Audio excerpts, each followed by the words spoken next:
Dear listeners, let's praise and thank for a wonderful day that God has given us.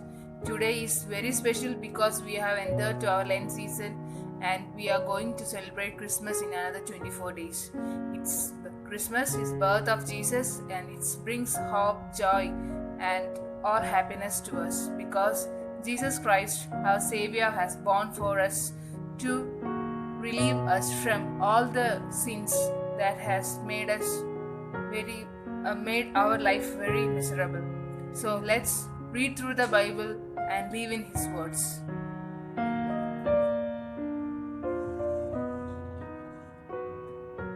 We are going to read from the book of Matthew, chapter 16. The demand for a sign. The Pharisees and Sadducees came, and to test Jesus, they asked him to show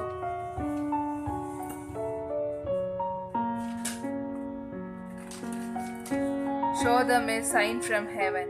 He answered them, "When it is evening, you say it will be fair weather, for the sky is red, and in the morning it will be stormy today, for the sky is red and threatening. You know how to interpret the appearance of the sky, but you cannot interpret the signs of times. An evil and adulterous generation asks for a sign, but no sign will be given to it except the sign of Jonah." Then he left them and went away. The Yeast of the Pharisees and Sadducees. When the disciples reached the other side, they had forgotten to bring any bread. Jesus said to them, "Watch out and beware of the yeast of the Pharisees and Sadducees." They said to one another, "It is because we have brought no bread," and becoming aware of it, Jesus said, "You of little faith, why are you talking about having no bread? Do you still not perceive? Do you not remember the 5 loaves for the 5,000 and how many baskets you gathered? Or the 7 loaves for the 4,000 and how many baskets you gathered? How could you fail to perceive that I was not speaking about bread? Beware of the yeast of the Pharisees and Sadducees." Then they understood that he had not told them to beware of the yeast of bread, but of teaching of the Pharisees and Sadducees. Peter's declaration about Jesus.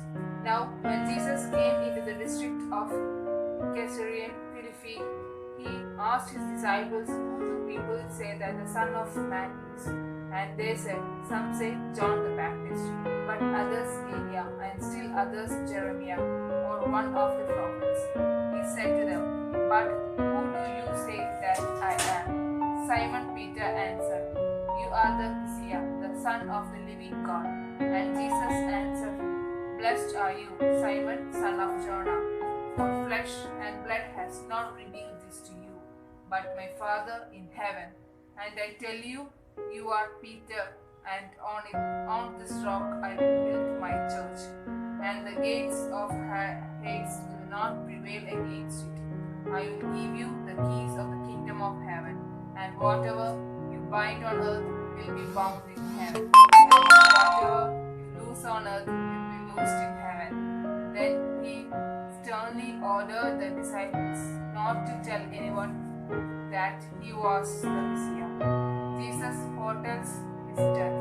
From that time on, Jesus began to show his disciples that he must go to Jerusalem and undergo great suffering at the hands of the elders and chief priests and scribes, and be killed, and on the 3rd day be raised. And Peter took him aside and began to rebuke him, saying, "God forbid it, Lord, this must never happen to you." But he turned and said to Peter, "Get behind me, Satan. You are a stumbling block to me, for you are setting your mind not to divine things, but on human things." The cross and self-denial.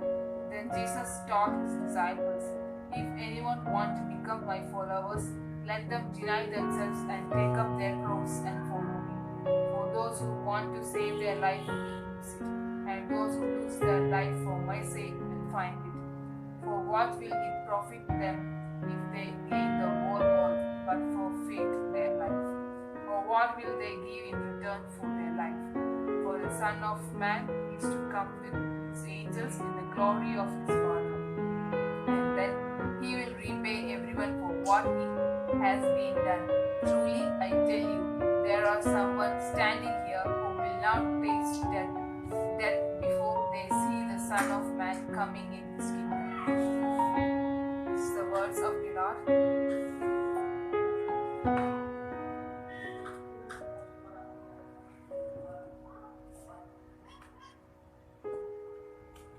Today, let's take a special word and read and study through it and share these words with others, and let's prepare for Christmas.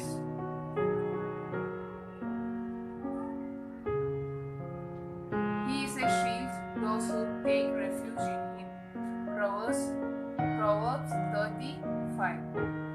Through this, God is telling that he will become as a shield and he will protect us who truly are laying in him and pleading for all his blessings and leading a life through him.